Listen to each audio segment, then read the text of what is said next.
Despite the highly anticipated Fed's policy decision, Wall Street is discouraged by Powell's statements and forecasts. Experts had shared the viewpoint that Powell would come up with the hawkish comments. In fact, the policymaker was too tough, and today Wall Street is still digesting the Fed's agenda for further policy moves. Before the Fed's policy update, the stock market was overwhelmed by optimism, which dampened at the end of the session. The benchmark indexes lost steam and closed mixed. The Dow Jones shed 0.68%, the Nasdaq retained its uptrend and closed 0.39% up. The S&P 500 inched up by 0.08% to close at 4,372 points. The major stock indexes traded lower in the New York pre-market, promising a pending pessimistic session. The S&P 500 is expected to trade in the corridor between 4,310 and 4,380 points. US stocks closed yesterday with mixed dynamics after the Federal Reserve maintained interest rates unchanged. However, in an updated forecast, the policymakers signaled that borrowing costs would probably increase by half a percentage point by the year end. So the market completed mixed yesterday's volatile session. A new forecast gave the Fed's interest rate decision a hawkish bias, showing that policymakers on average foresee an overnight benchmark hike for the current range of 5 to 5.25% to a range of 5.5 and 5.75% by the year end. At the same time, the fundamental basis helped the indexes rise intraday and not prevented a steep fall. Earlier on Wednesday, a larger than expected decline in the US producer prices in May due to foreign energy and food prices signaled a slowdown in consumer inflation. A day earlier, data showed that consumer prices went down last month. In the corporate news, Tesla shares slipped by 0.74%, halting a 13-session winning streak, the longest in history. Chip makers Nvidia and Broadcom surged by more than 4% to close at the highest levels, even pushing the Nasdaq and the S&P 500 up. The Philadelphia Semiconductor Index jumped by 1.5%, pushing its 2023 gain to 48%. With the Dow falling, United Health tumbled by 6.4% after the health insurer warned of a sharp rise in the medical costs in the second quarter as more people get non-urgent screenings. The S&P 500 Health Sector Index dropped by 1.1% and the S&P 500 Managed Health Index plunged by 6.9% to close at its lowest level in a year. Shares of advanced micro devices rose by more than 2% on reports that Amazon's cloud computing division may use new artificial intelligence chips. Already on Thursday, futures for US stock indexes continued to decline as investors assessed and analyzed the Fed's forecast and Powell's statement.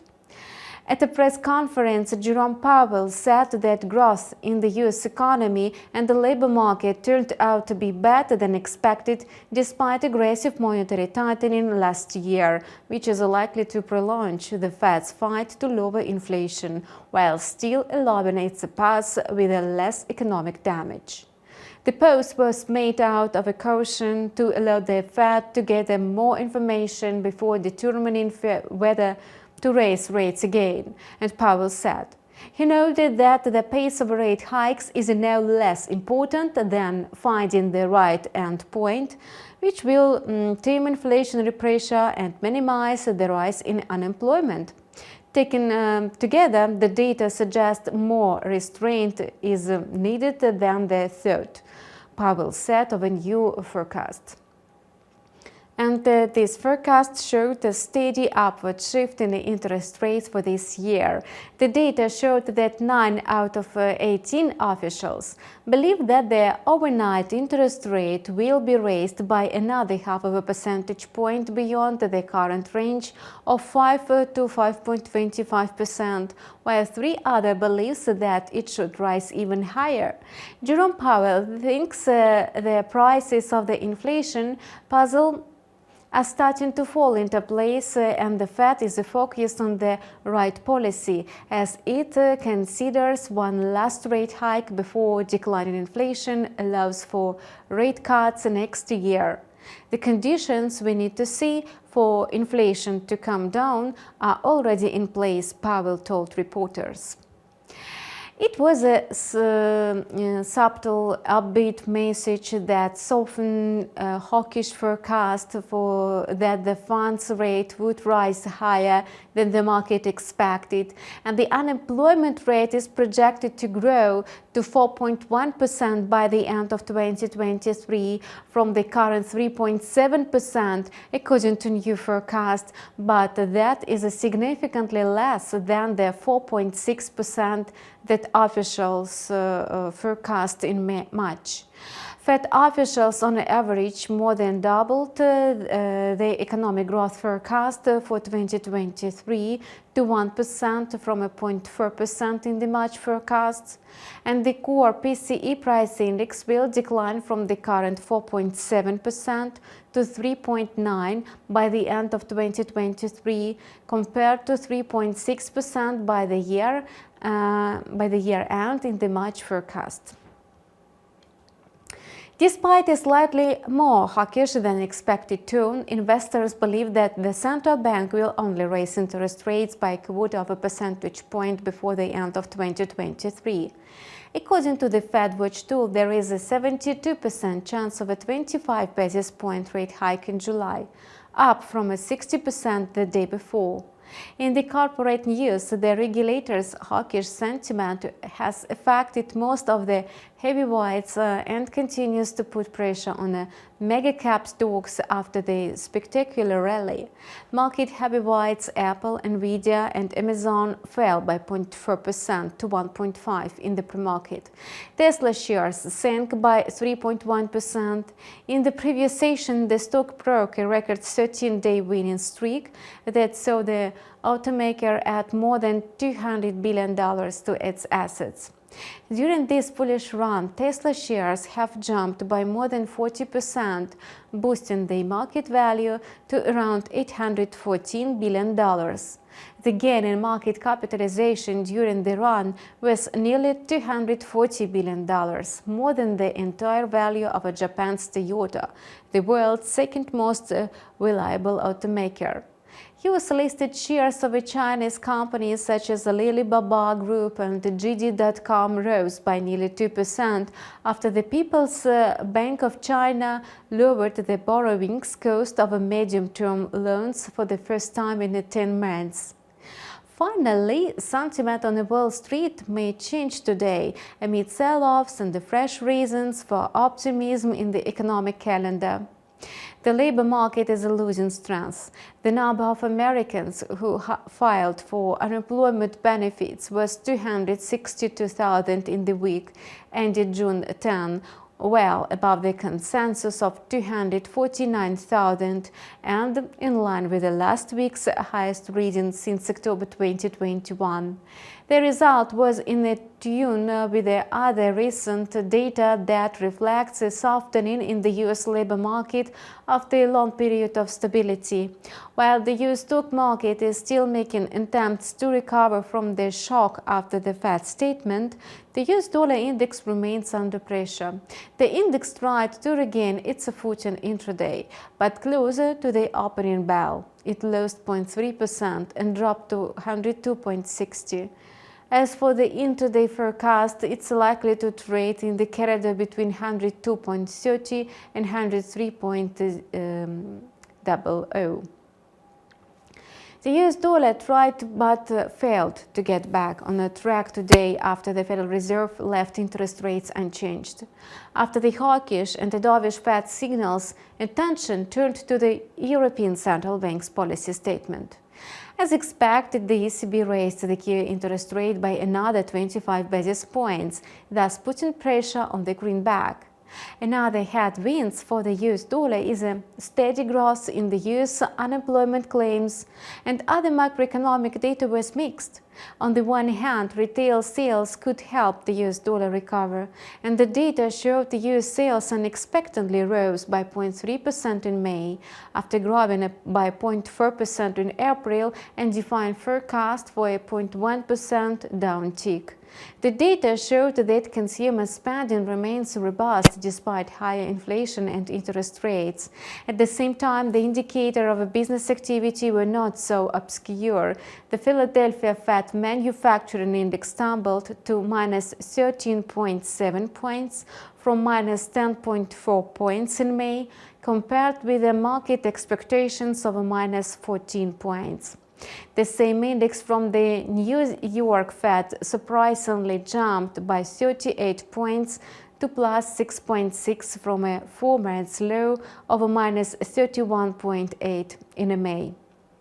Despite the data that could potentially support the US currency, today the dollar can get a boost only from a softer statement by the ECB, which is unlikely. The Canadian dollar is trading